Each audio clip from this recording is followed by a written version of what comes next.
Hey, good afternoon. Today I would like to share with you a project I created using Qualtrics. Qualtrics is a survey tool that's available to all university employees. This is a tool primarily used to create surveys and evaluations. However, through some editing, you can actually modify it to create interactive online learning modules. I used Qualtrics to create two virtual cases based on the simulations for the first and second year medical students that they would do during ECM3. These are cardiac arrests and femur fracture. One is a little bit easier than the other, relatively speaking. This project will also serve as my capstone project for my Master's of Education degree.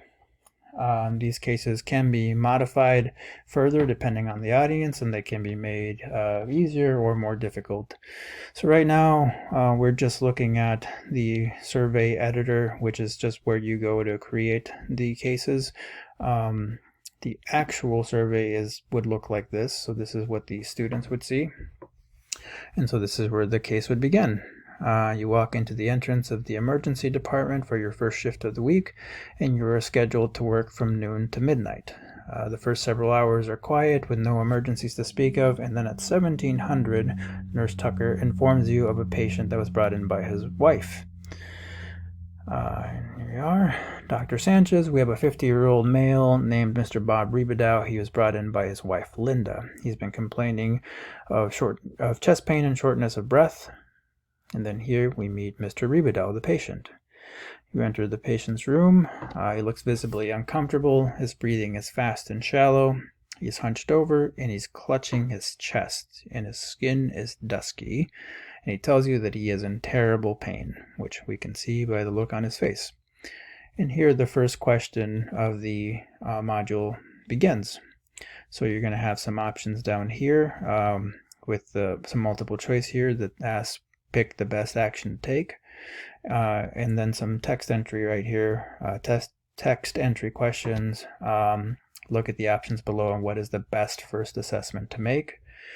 I'm not a doctor, but I'm going to say A, B, C's because that is my understanding, to make sure he's breathing. And then here, I know that the correct answer is A, B, C's, but I'm going to try and pick the wrong answer here.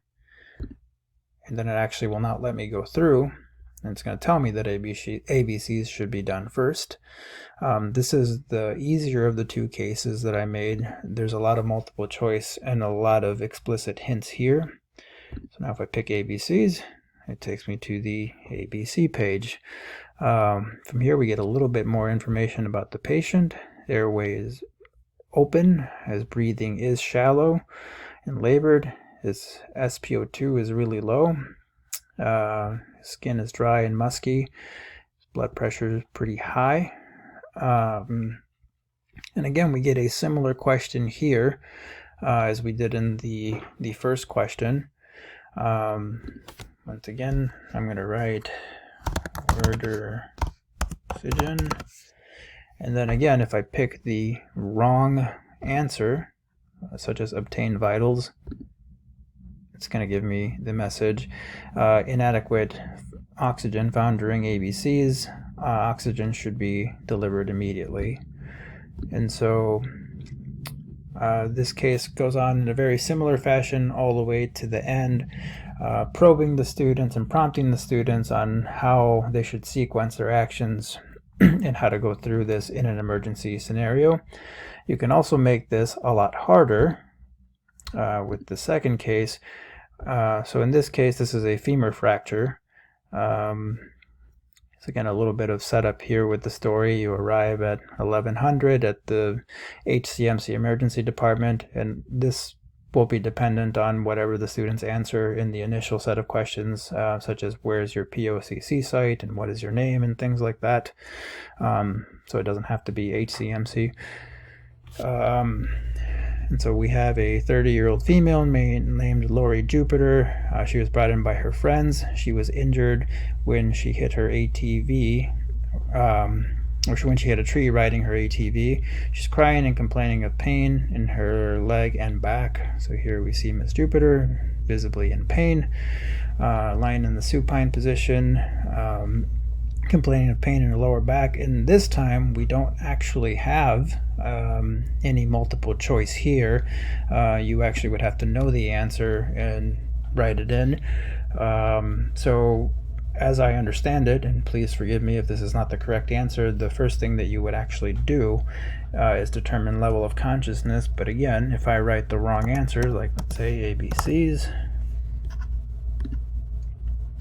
I actually get a different hint that's a little bit less explicit. How responsive is this patient?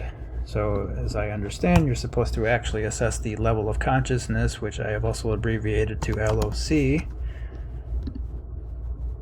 And now this takes me to the next page, and so you actually are not able to move on unless you type in the correct answer.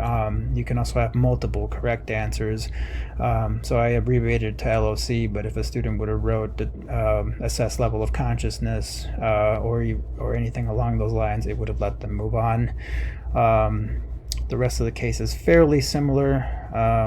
Again, these are all text entry questions, so they're a little bit more difficult, and in order to get to the next page you have to actually get this final question correct. A couple of other features that can be introduced that I didn't use here are sound. So you can actually add sound files. So if you wanted the voice of a patient really breathing hard or crying in pain, you could add that. You could actually add video, although I was hesitant to add video just because unless you have the same video for all of the questions, the actors would change and you lose a little bit of the consistency there. You can also actually have branching paths, which I haven't done here. But in the multiple choice section, you can make it so that if they select one option, it'll show them one set of questions and set of information, and if they pick the other, they'll see a different set of questions.